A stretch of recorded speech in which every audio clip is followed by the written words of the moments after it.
Attention, cette émission est laissée à la discrétion de l'auditeur. Les propos et les opinions peuvent choquer. Oreilles sensibles s'abstenir. Richard Martineau. Un animateur pas comme les autres. Richard Martineau. Bonjour, bon lundi. Alors, restez des nôtres. Bientôt, on va avoir un débat dans quelques minutes sur la désobéissance civile. Quand la situation est urgente, est-ce qu'elle ne devient pas la désobéissance civile non seulement permise, mais un devoir? Est-ce qu'on n'a pas le devoir de contrevenir à la loi pour défendre une cause qui est importante? On va débattre de ça dans quelques minutes. D'ailleurs, il y a un gars qui aurait bien aimé débattre, c'est Sebastian Stan. Alors, Sebastian Stan, c'est un comédien. C'est lui qui joue Donald Trump dans le film The Apprentice. C'est un film qui a fait beaucoup jaser à sa sortie il y a peu de temps, où on raconte comment Donald Trump est devenu Donald Trump. Alors, les années 70, lorsqu'il était un promoteur immobilier et qu'il a appris à faire des coups bas grâce à l'avocat Roy Cohn, qui est devenu son grand ami et son partenaire dans le crime, tiens, disons. Alors, c'est un film, c'est pas un film là, qui fait la louange de Donald Trump, absolument pas. C'est un film qui nous montre de façon assez objective là, comment il est Donald Trump et tout ça. Et le magazine Variety régulièrement organise des rencontres entre deux comédiens, trois comédiens. Ça s'appelle Actors on Actors. Alors, ce sont les comédiens qui se rassemblent ensemble et qui discutent de leur travail de comédien, leur art et tout ça. Et là, ils ont invité Sebastian Stan, qui est très, très bon dans le rôle du jeune Donald Trump à débattre. Et ils ont envoyé plein d'invitations, plein de comédiens un peu partout. Et personne voulait débattre avec lui parce qu'il a fait Donald Trump dans un film. Personne ne voulait aller à l'émission avec lui, donc l'émission avec Sebastian Stan a été annulée.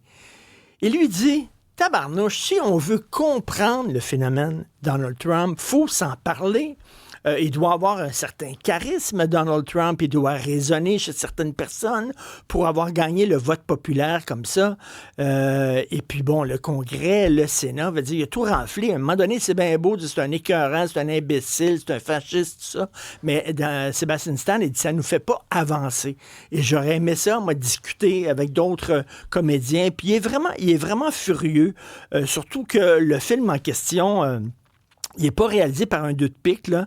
Il est réalisé par un réalisateur iranien qui s'appelle Ali Abbasi.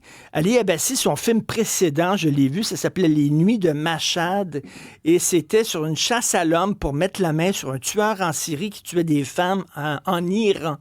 Et c'était un film brillant, extraordinaire, un grand film, donc c'est pas un tata. Et Abbasi lui-même, le réalisateur, a dit, tabouin, c'est-tu possible d'avoir des débats dans le monde d'aujourd'hui? Et vous avez entendu probablement Sophie tantôt, qui parlait avec le directeur du Salon du Livre. Ils ont fait un débat sur les woke. Ils vont organiser un débat sur les woke, et sur la table ronde, il va y avoir 3 woke.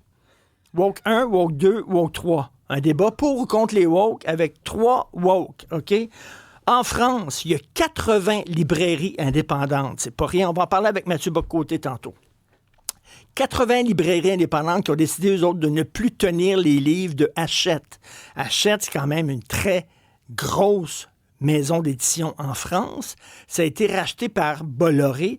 Bolloré, c'est un gars de droite, un gars qui a des opinions de droite et des médias de droite. C'est lui, entre autres, qui est propriétaire de CNews, qui est un peu, on dit, le Fox News français. Et là, ces librairies-là disent « Ah, mon Dieu, ça n'a pas de bon sens. On n'est pas pour vendre des livres à Hachette alors que ça appartient à Bolloré. Christy, t'es une librairie. Christy, t'es un salon du livre. Christy, t'es un comédien, t'es un artiste. Vous devriez défendre les débats, la liberté d'expression. Quand t'es un libraire, t'es pas obligé d'être d'accord avec tous les livres que tu vends. Mais il me semble que tu dis, moi, je vais vendre des livres et les gens vont pouvoir lire et du choc des idées naît la lumière. C'est ça qu'on disait avant. Mais maintenant, les gens veulent fermer les lumières. Ils organisent des débats avec quelqu'un de gauche, quelqu'un d'extrême gauche et quelqu'un de centre-gauche. Ça, c'est un gros débat. Ça, c'est un débat à Radio-Canada. Ça, c'est un gros samedi soir, ça, là, à Radio-Canada, là. Alors, un débat, je trouve ça vraiment hallucinant que des librairies... Sophie vient d'écrire un livre qui s'intitule « Où sont les femmes ?» Elle critique ce qu'on appelle le néo-féminisme ou le féminisme 2.0.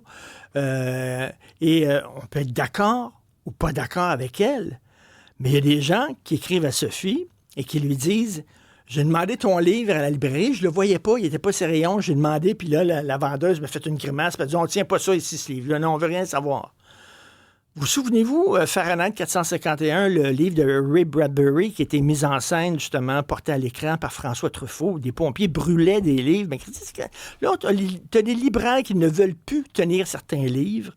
Tu as des gens des universitaires qui veulent faire annuler des conférences, qui veulent pas que telle ou telle personne aille discuter de leurs idées devant des universitaires, là, dont leur job, c'est justement de défendre les idées. Je trouve ça hallucinant. Je trouve que c'est du fascisme, littéralement, du petit fascisme de gauche. On dit tout le temps, là, c'est vers la fin, on s'en va vers la fin du wokisme. Là.